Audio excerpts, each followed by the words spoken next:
Hey YouTube, okay. Well, a little bit of sanding, fine tuning. The molding part is in. So that worked out well. The joints came out real nice and clean, real nice and tight, which is what I was really trying to accomplish. So, the Shopsmith can be used to make cabinet doors.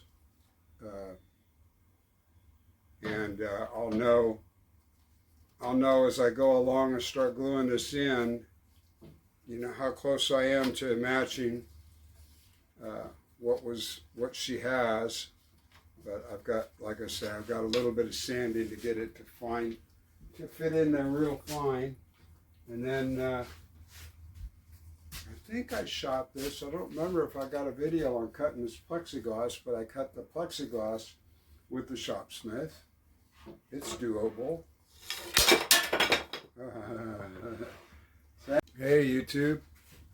Alright, well, I just used a paper towel.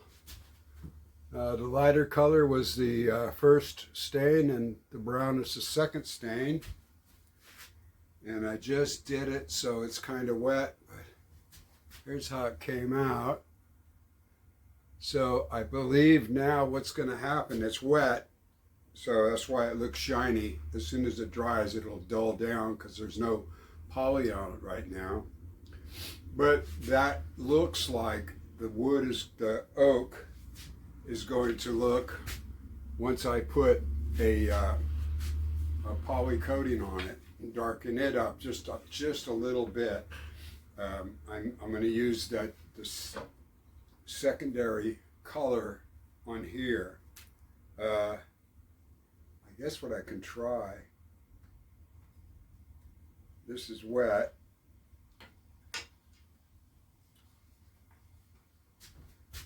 Does that show up? Yeah, sort of. So once I darken the white oak up, I'm really hoping that these two colors match kind of close. And it's not going to be an exact match, I know that. But I need it to be as close as I can. So, I'm going to use, these are 3/4 inch magnets that screw in. I'm thinking that on her kitchen cabinets, I don't think it's 3/4 inch on the inside of the frame for the door, but I'm hoping it is, because these magnets try to pull each other right together. So the idea is to help to force the door to be pulled inwards. I need to put the magnet recessed inside the cabinet a little bit farther so that the magnetic pull is going to pull the cover door, pull it in and have it snug up against the cabinet. That's what I'm thinking, because these things 3/4 inch, this is the piece that's going to go behind the door and slide inside of the cabinet opening, and it's 3/4 inch thick, so the magnet will fit here almost centered, which is what I want on this part. And then on the inside of the cabinet, I'll have the magnet pushed in a little bit farther so that when it's in there, it's going to pull it tight. Theory. We'll see, you know. When I'm experimenting like this, I never know. But that's what I'm going to try. So I didn't want to bore you with me putting the stain on here. I know you've probably seen it before, you know. Just rubbing it on with a paper towel. When I get ready to do the polyurethane, there I won't use a paper towel. I may even use a spray-on poly because I can get a nice smoother finish to match the kitchen. So, thanks for watching. What's going to happen next is I got to run down to her house and fit this in first. I'll bring a hand plane for me to just to plane this down so that it fits nice and snug. I may give it just a little bit of play, let the magnets hold everything in place. They're strong enough, I think, that if it was floating, it would still hold. They're really strong magnets. So. Hey, you guys, I have a lot of respect for cabinet makers. You know, I look at a kitchen cabinet and how tight everything is and how pretty it looks. And so I'm showing them respect by and sanding this piece here to try to meet the quality that they put out, to make it look really good and tight. And what I found is these corners here tend to use a lot of extra finesse here to get it really nice, clean,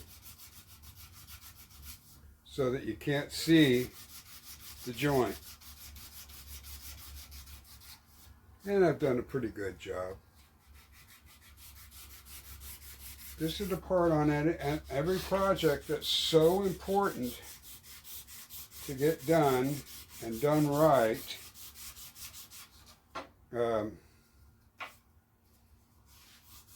So just showing, I do have to do this too. And I could use an electric one, but I'm so close on my tolerances here. I'd rather do this by hand, just to make sure that I don't gouge into anything. So I want this to look as professional as possible, and you know I'm not a professional. But in order to look like you're a professional, you just do a lot of extra work. I don't mind. One little spot here, I don't know what that is. It doesn't seem to be wanting to come out. But we'll work on it. Because it's all said and done, it'll be part of the kitchen.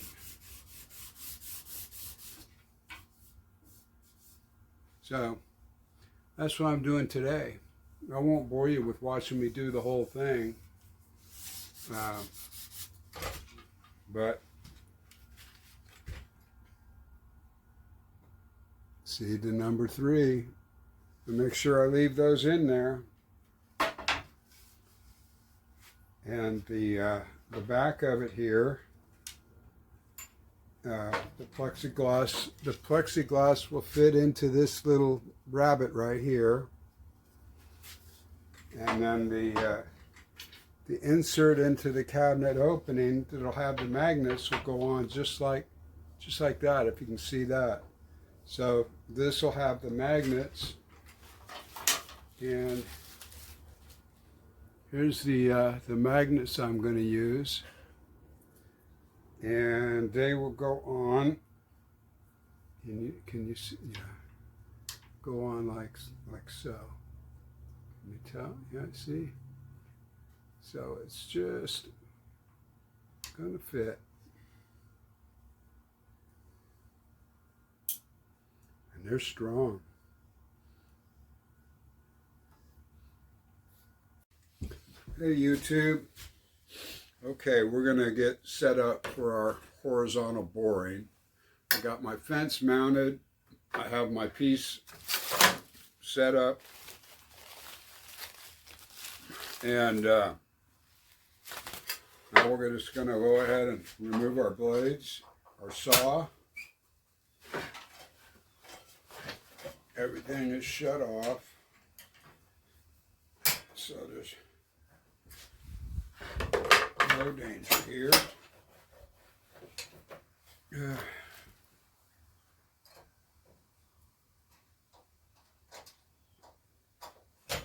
There we go.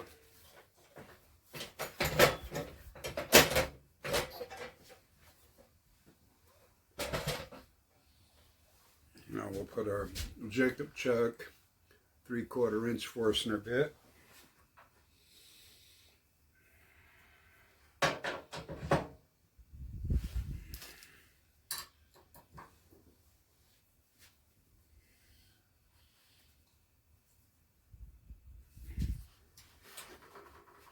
Okay.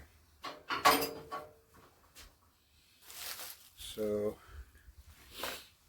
I'll be right back. I'm gonna measure here. I'm at 26.5.